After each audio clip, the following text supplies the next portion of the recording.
SeatGeek. For all your ticketed events, from sporting to concert outings, SeatGeek has you covered. They even conveniently color-coded each ticket on their website from amazing to worst, so you can easily know which are the best deals. SeatGeek, the smart way to buy. Save $20 off your next ticket purchase with the promo code.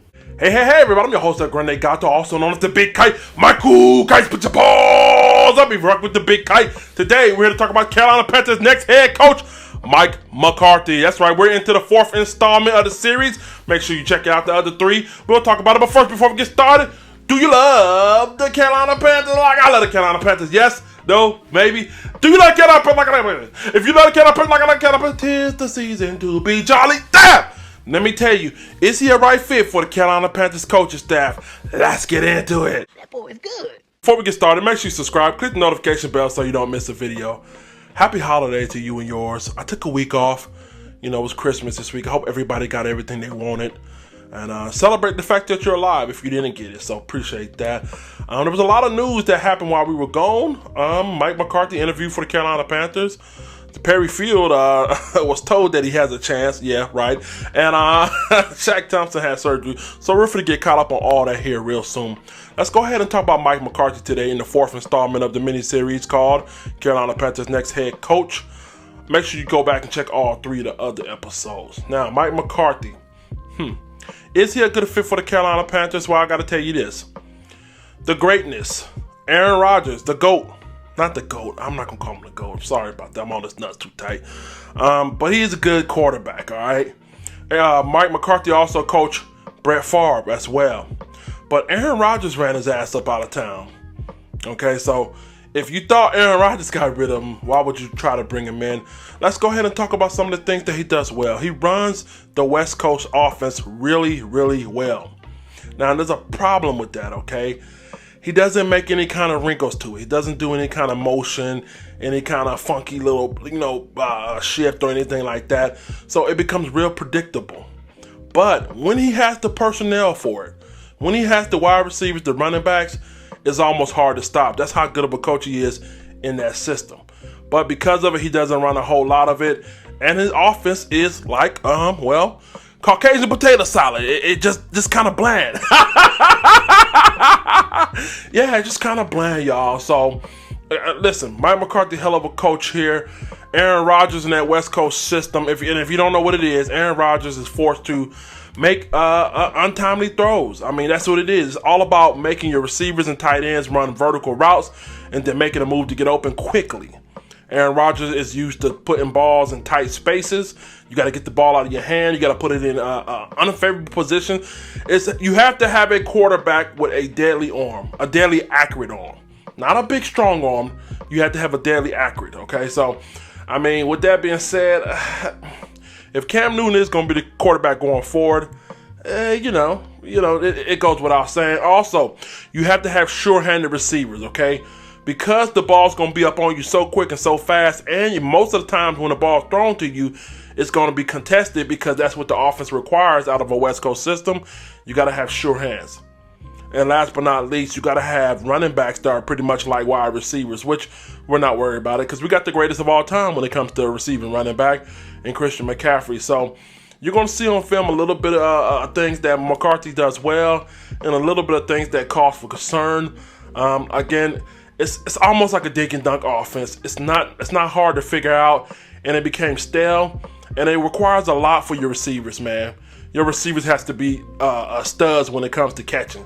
Not necessarily studs when it comes to burning somebody deep, but they have to be able to get out and make space for themselves. They got to be able to shake off the defender, and they're also going to be able to catch when the defender's on them. So if you don't believe in your receivers to make the contested catches, or they don't have the ability to get space, don't bring this guy in. Again, I'll show you what we're talking about. Let's get into it. Message. Now, what you're going to see on your screen right here is a variant of the West Coast offense. Now, it has evolved from just having one back in the backfield with multiple tight ends to dropping back into shotgun. Like I said, it's set up around the zone read and then leads into other things like quick vertical hits and also tight end out routes, in routes, crossing routes. It leads into all that, just quick dink and dunks pretty much. Now, if you look up on your screen right here, what you'll see is they're lined up in 11 personnel, and they lined up in this 72% of the time under Mike McCarthy. Now, 11 personnel pretty much is 3 receivers, 1 tight end, 1 running back, and that's what they lined in a good bit of time. Now, again, West Coast offense, or a variant of it, is it leads to getting your receivers and tight ends up the field, one-on-one matchups, quick hits. And this is what happens right here. Roll the tape. What you're going to see is Aaron Rodgers and make a one-on-one tight end move with the defensive back on him. Jimmy Graham gets loose and gets up the field. Nothing more, nothing less than that. Real simple, real plain. Create space for yourself, spread everybody out, and win one-on-one. Now, the problem is if you don't win a one-on-one, it causes your quarterback to hold the ball too long or have to use his feet. Now, that can be a good thing at times, but the bad thing is when they're blitzing you, it doesn't always work out. So, again, real simple offense. Spread everybody out. Also have a good zone running back and a good running back that can catch out the backfield. And everybody has to win one-on-one. And that's the example right there of how it works. Stick around. So to reiterate on this next play, you're going to see again how Mike McCarthy offense is designed for his receivers and tight ends to win one-on-one. If you look up on your screen right here, it's almost the same thing, but it's an empty set and don't have a running back there. 3 receivers, 1 tight end with his hand on the ground. And it's a great route combination. Look up here at the top of your screen. You see the wide receiver, pause. He runs a comeback route. If you look at the tight end, he runs a out route. So you got a comeback route, you got an out route. And if you look at that middle receiver, he keeps going. Now, because those guys stop, they end up opening up a lane for him to run through. If those guys do any other route, they're going to block the receiver from getting open. If Aaron Rodgers lays this ball a little closer to the outside, then that's a touchdown or it's a big play. Again, hell of a route combination, hell of a scheme. And again, when you bring him in, he's going to make you run. He's going to make you throw that thing in tight windows, okay? You got to throw it in tight windows. You're going to have to throw it back shoulders. You're going to have to throw in coverage. It's just going to be a tight window kind of offense. That's what he runs.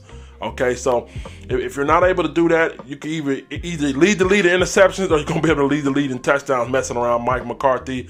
I don't know how I really feel about this. When it comes to Cam Newton throwing in the tight windows, I don't know, man. I don't know. He definitely has the ability to do it. You know what I mean? I'm not gonna say he doesn't, but I don't know if that's necessarily his forte. But again, these are some of the route concepts that he can come up with, and he has the ability to be successful in it if you have the right personnel. Think about it. He has had Jordy Nelson. He has had Devontae Adams.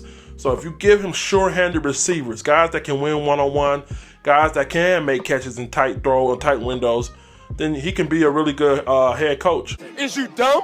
Now, one of the reasons that got him up out of Green Bay was his simplicity. All right, if you look up on your screen, you're going to see they're in a split back formation, and all they do is just a simple motion with the running back out into the flats, and guess what? They throw it right to him. Okay, there's nothing special about it, man. and the defender is playing off the ball, so if you do throw it short, he can adjust to it. Okay, so he can come up and close in and make the tackle. So pretty much what you're telling your running back, you're saying, look, I'm gonna throw it to you, and you're gonna have to beat him. That's it. And if you don't have a guy who can beat him, then guess what? You end up with plays like that for losses. But you got to do more than what, just that little simple just motion out there. It has to be some kind of more wrinkle, some kind of, people don't believe it. And that's the problem with Mike McCarthy's offense. When you run it for so long and they see what you're about, it's hard to sell somebody a fake. You know what I mean? When they know you're not a deep threat, this offense never was a deep threat. Matter of fact, under his coaching leadership, they were one of the worst teams when it comes to 15 plus rushing yards on attempt, and also 25 plus passing yards down the field. So a real short, medium to short game yardage kind of offense. And listen, if we want to do that, stick with North Turner and make him a head coach. Because that's not what I want to see again, because that's what Mike McCarthy is similar to. Mike McCarthy is similar to that. Add that on top of that, he doesn't do RPOs. He doesn't run a lot of RPOs. And again, we have a lot of talented receivers, got a talented running back. We're going to have to do RPOs as well. So if you want to see some more of the same of this, similar checkdowns and real bland kind of offense, you know what I mean? Just go with this guy. But right now, I'm not too impressed, okay? So moving on to the next play on your screen. Again, more simplicity. It just adds a lot of stress to Aaron Rodgers when you can't run the ball in his offense. Look on your screen right here. You'll see pretty much they do a simple shift down with the receiver. Now the cornerback defending the receiver that just shifted, he backs off the ball, okay? In case it's a home run ball, deep threat, or deep out, he got help over top of one safety. Now, this is a dead giveaway that Aaron Rodgers should have checked out of this. They're running a one high safety, okay? Now, as soon as he shifts over, the linebacker steps up. Not only does he step up into the box, the safety comes down. All right, so that's one high safety. If I'm Aaron Rodgers, I do not snap this ball, okay? They don't believe in you. You need more people. That's what Jay-Z said. They don't believe and you're doing anything but running this ball. It's simple, okay? You got a safety walked up in the box, linebacker walked up in the box, one high safety. This play was doomed from the start, but they chose to run it again, and you see what happens. I mean, he gets smothered. Simplicity when it comes to offensive scheme, and that's the reason why Aaron Rodgers, he adds a lot of work onto him, man. And not the fact that he can't handle the workload, but why would you add more work onto your franchise quarterback when he doesn't have to? You know what I mean? Now, this offense was designed for, the ability to be good in it with possession receivers. You know what I mean? You don't have to necessarily have superstar ABs and stuff like that. You just got to have sure-handed guys and guys that can run routes. If you got a receiver in his offense that can run crisp, clean routes like Curtis Samuel, I think he's going to excel under him. You know what I mean? But again, his predictability at times, ineffectiveness when it comes to running, and an inability to add in wrinkles. I mean, a simple motion down.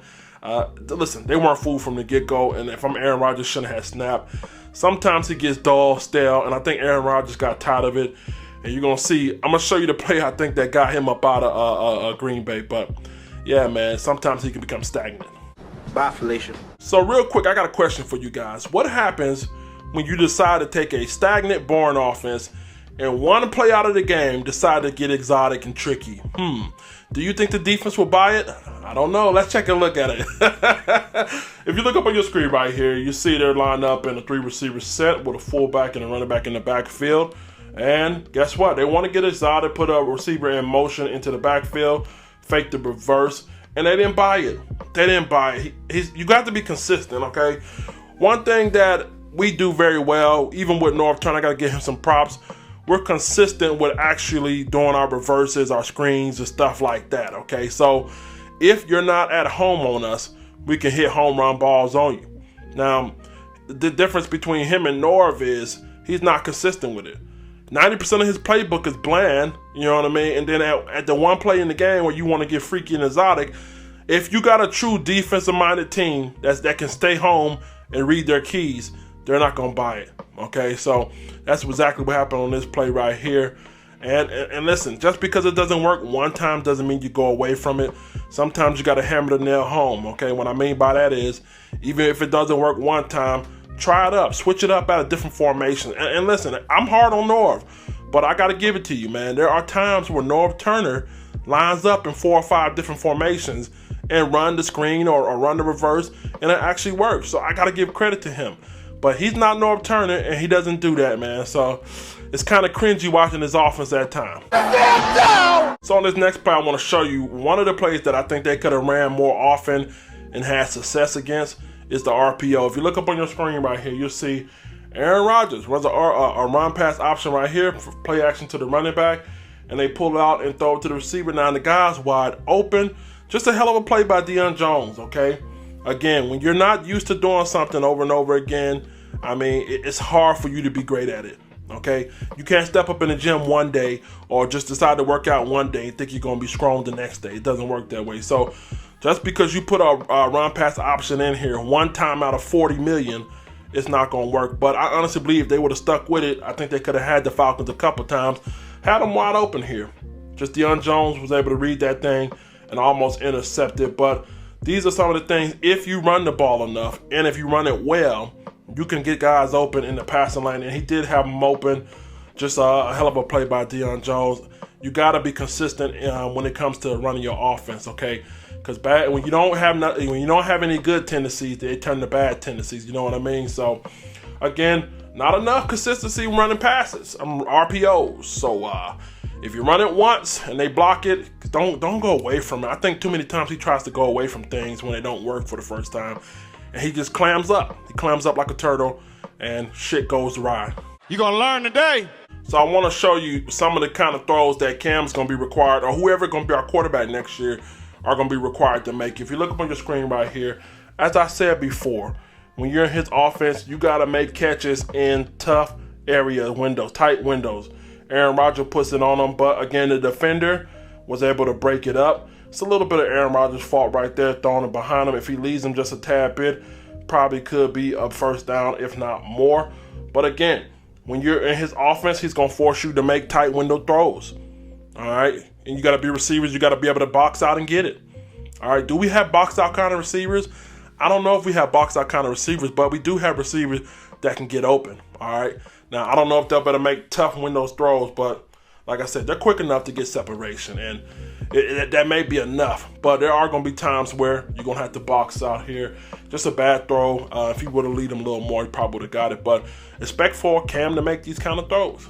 I'll be back. So last but not least, I'm going to show you what got his ass fired from Green Bay. If you look up on your screen right here, his offense is predicated on getting open quick. Again, a variant of the West Coast offense, get receivers and tight ends out in the open, running vertical routes, and get those guys open as soon as possible so they can catch. And when you make him hold the ball too long or you can't get separation, then you end up killing your quarterback, literally, not figuratively. Again, man, Aaron Rodgers got thrown out of that game. I think he might have had a concussion or whatever on that play. But listen, man, it's not consistent enough. It can get bland at times. There are some routes that can be ran that are pretty good, pretty cool. You know what I mean? But it's not consistent enough. And you can say what you want to say. Aaron Rodgers was hurt some of the times that he was there. The last couple of years he was there. Also not having a steady wide receiver as well.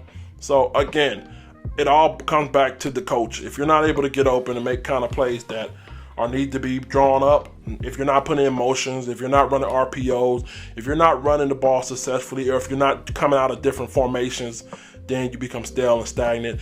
And defenses read you and pick you apart, and they blitz the hell out of you, and they don't honor your run. So that's what happens. All right. I'm your host, El Grande Gato, also known as the Big Kite. My cool kites, put your ball.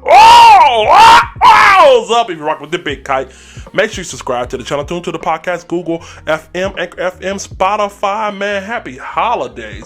Make sure you check out my Funko Pop channel, guys. If you are into Funko Pops, I am a collector, so check out Fat Boy Funko on YouTube. Make sure you subscribe to that. I will be going live after Sunday's game. It will be a drunk show, so we're going to turn up for the New Year's. I'm going to pop bottles on these guys, and we're going to have a good time.